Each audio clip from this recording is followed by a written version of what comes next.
Hello, students. You're most welcome on my channel, Active Classes for Science and Maths.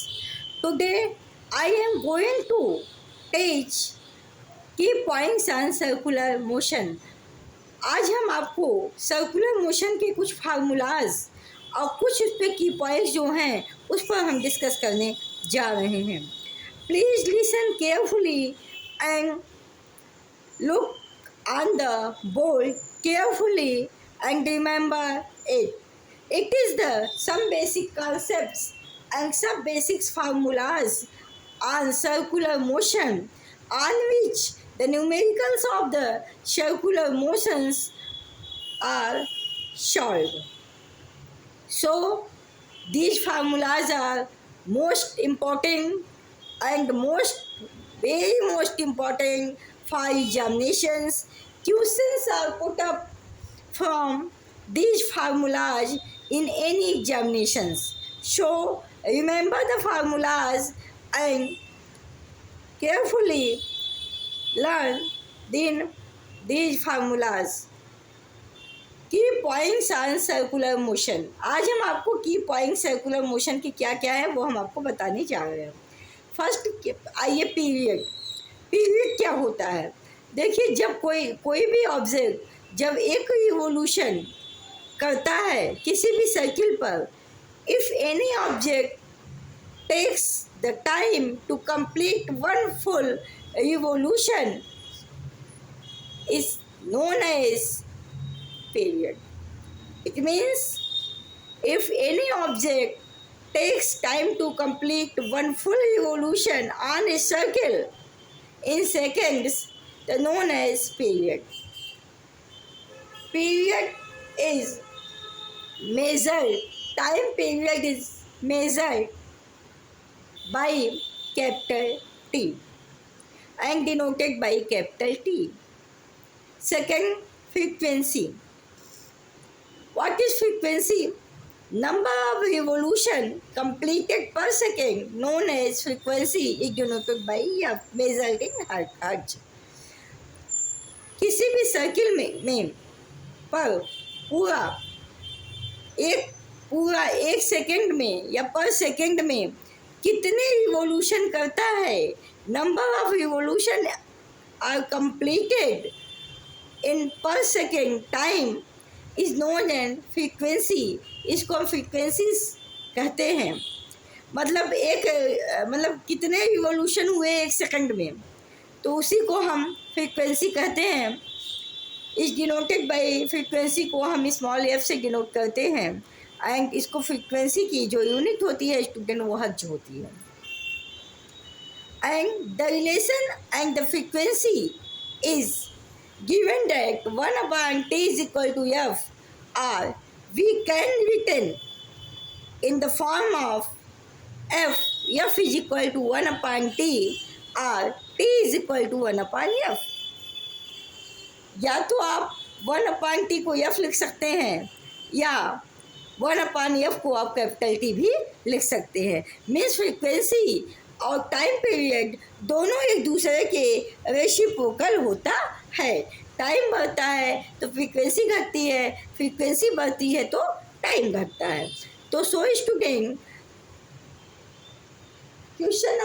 Point number third पर जब आप आएंगे, point number यहाँ third है. इसका मतलब linear velocity. Linear velocity is denoted by small v. v is known as velocity and linear velocity. मतलब straight way में कोई भी बॉडी चल रही हो तब अगर कोई वेलोसिटी होता है तो उसको हम लीनियर वेलोसिटी कहते हैं. Linear velocity is denoted by small v is equal to 2πr/t. Linear velocity is equal to 2πr/t. r is the radius of the circular path, 2 is the constant value and pi is the 22/7 or 3.14.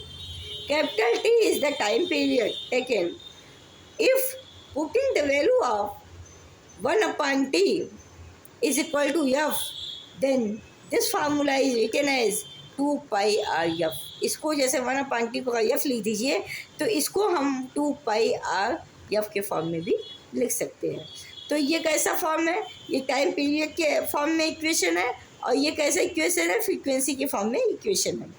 तो student इसमें क्या है, अगर आपको linear velocity में are they दिया, we दे दिया, तो कैपिटल टी कैलकुलेट कर सकते हैं। मान लीजिए कैपिटल टी नहीं पूछा, फ्रीक्वेंसी पूछ लिया, तो आप इससे ये फार्मूला यूज कर सकते हैं, ये सीधे ये इसको, क्योंकि ये भी इसके बराबर होता है, ये भी इसके बराबर होता है। ठीक, इसके बाद एंगुलर वेलोसिटी क्या होती है? जब कोई भी ऑब्जेक्ट किसी भी सर्किल पे स्टूडेंट मूव करता है, तो लीनियर वेलोसिटी के साथ साथ वो एक एंगल का भी फॉर्म करता है, उसे हम बोलते हैं angular velocity is denoted by omega is W. Omega W is equal to 2 pi by T होता है। अगर एंगुलर वेलोसिटी कैलकुलेट करनी हो, मीन्स वी ओमेगा कैलकुलेट करना हो, तो omega is equal to 2 pi by T. और 1/t को हम एफ भी लिख सकते हैं, तो omega is equal to 2 pi F. तो चाहे आप, अगर मान लीजिए आपको एंगुलर वेलोसिटी कैलकुलेट करनी है, फ्रीक्वेंसी नहीं दिया, टाइम दे पीरियड दे दिया, तो इस फार्मूले से कर लीजिए।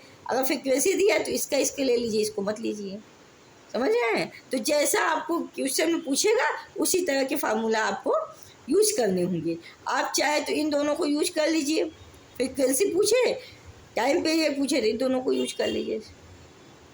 फिर point number 5, linear versus angular velocity. What is the relation between the linear and angular velocity? But linear velocity is denoted by small v and angular velocity denoted by small w. V is equal to rw. इसके बाद है point number 6,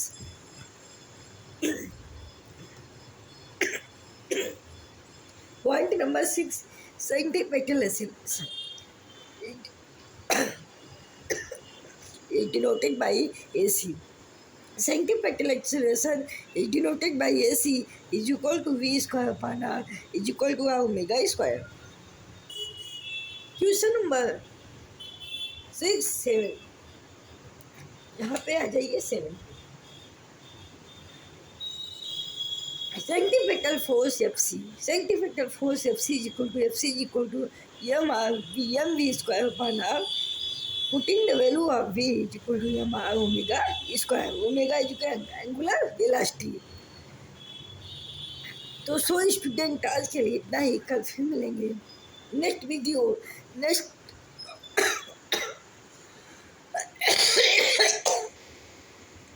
next topic के साथ। तो आज के लिए इतना ही। सेंटीपिटल फोर्स टूवर्ड्स दो सेंटर, सर्किल के सेंटर की तरफ जो सेंटीपिटल फोर्स लगता है उसी को हम सेंटीपिटल फोर्स कहते हैं। Centripetal acceleration AC denoted by V square upon R is equal to putting the value of B R omega square.